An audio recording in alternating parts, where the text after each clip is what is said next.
Voice Radio, online at kyvoice.org. All right. Welcome back to Kentucky's Voice. I'm your special host, Dr. Lance Pearson with the Kentucky Liberty Caucus and the Louisville Tea Party. My producer's going to let me know if we can get Bill Wesley connected. I do want to do a little bit of background on his race. Hopefully we can join right after this and hear from Bill. Bill is a state rep for State District 91, which is Estill, Powell, and part of Madison counties, basically directly east and southeast of Lexington. He's held that seat, I want to say, for 3 terms, certainly for at least 2 terms.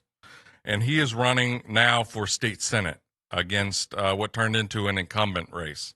I think everyone expected that Brandon Smith, who is the current state senator in that race, was going to retire. That was widely reported.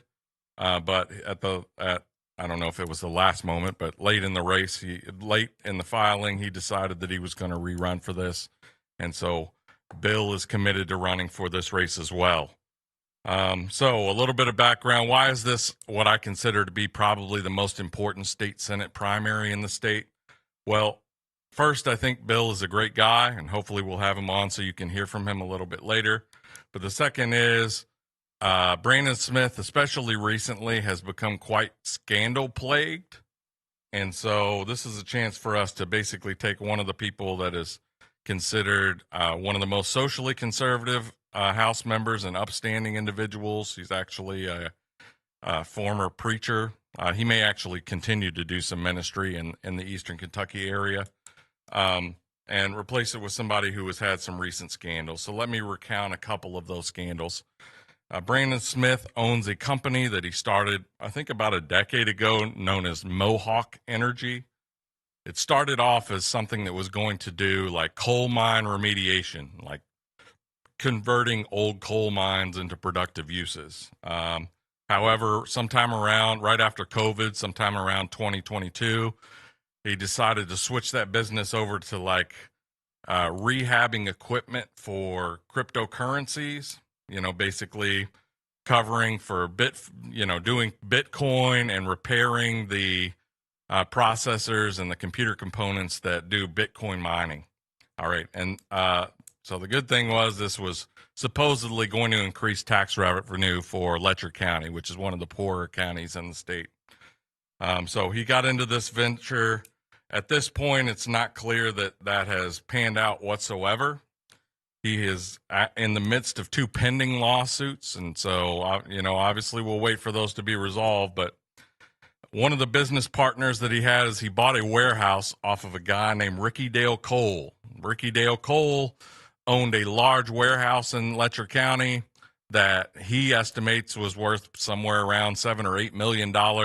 He sold it to Brandon Smith for about $2.5 million, plus 20% of the company that Brandon Smith was pitching as being extremely valuable, and therefore that kind of makes up for the $4 or $5 million discount that he was getting from Brandon Smith. He's now sued him and basically alleging that Smith misrepresented how much his company was actually worth, that 20% that he was supposed to get as compensation for part of the purchase price of the warehouse is worth very little.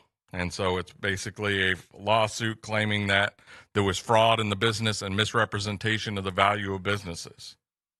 All right. In 2023, another business partner in this little venture also sued Brandon Smith, and that is HBT Power.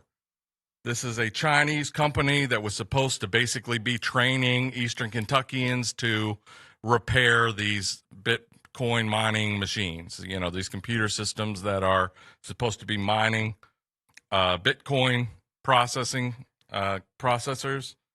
They basically said that Brandon Smith had misrepresented all kinds of things, like allegedly not actually owning the warehouse at the time that the contract was signed. He later there were eviction attempts that were made, and basically this Chinese company that he was partnering with said that they weren't reimbursed for some renovations that they had to do for the facility. Okay, that's on top of about a decade ago, Brandon Smith was arrested for a DUI when he was driving to session, and he was actually acquitted of the drunk part.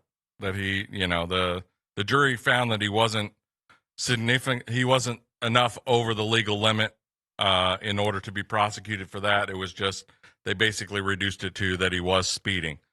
The thing that became scandalous about that was his lawyer tried to use a little known clause of the Kentucky Constitution that prevents representatives from being arrested as they are participating in as they are trying to participate in a legislative session. So he was basically trying to get out of a DUI charge by claiming that he's a state rep and therefore he can't be prosecuted for crimes when he's traveling to and fro from the state legislature.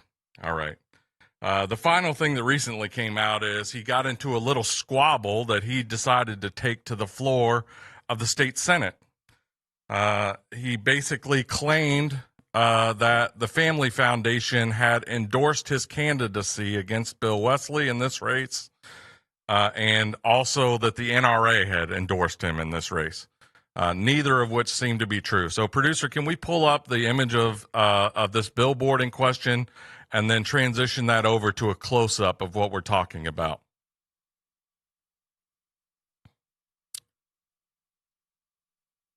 Okay.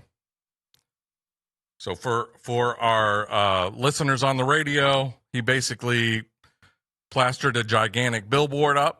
And on the right-hand side, it says that he's endorsed by the NRA and the Family Foundation and that he's a Trump Republican and let's go Brandon Smith. So kind of taking off on that.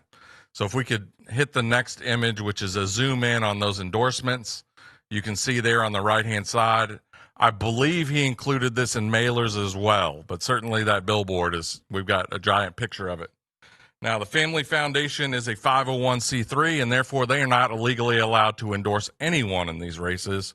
And we'll talk about whether or not they would have endorsed whether or not I think they would have endorsed Brandon Smith in this race anyway. But their statement that came out was, it recently came to our attention, this is the Family Foundation filing a legal document that they sent to Senator Brandon Smith, that he has been falsely representing that the Family Foundation has endorsed his campaign in the upcoming May 19th Republican primary election. Several of his campaign materials, including billboards, printed materials, his website, falsely claim that the Family Foundation endorsed his campaign. We have not endorsed Brandon Smith's campaign, and he is using our logo without permission. The Family Foundation is a 501c3 nonprofit and does not and has not endorsed any candidate for political office as an organization. All right, it continues on, but it's basically a cease desist letter that says, stop claiming that you are endorsed by us and using our logo without our permission and misrepresenting the facts. So Brandon Smith decided to, on the last day of session, maybe the second to last day, but one of the last days of session, have a floor speech where he went for 3 to 5 minutes, just more or less lambasting the Family Foundation, which is a socially conservative organization that advocates for legislation in the state legislature. And his basic point was that a little over a decade ago, he sponsored a bill that was related to abortion and related to restrictions on abortion, and the Family Foundation was very pleased with him on that. They have since started publishing scorecards for the last 5 or so years, since 2021. And, he claimed that in one of those scorecards, he got a very high rating. The reality of the situation is, out of the 31 or 32, depending on what years we're talking about, Republican senators, he has not finished higher than 15th on any of those scorecards in the state Senate. His opponent in the race, however, Bill Wesley, who was in the House, and so it's not a direct comparison, they don't always hear exactly the same bills, has not scored less than a 90% on any of those scorecards. So I'm very skeptical that they would have endorsed Brandon Smith, even if they did endorsement. So after the break, we'll have more guests.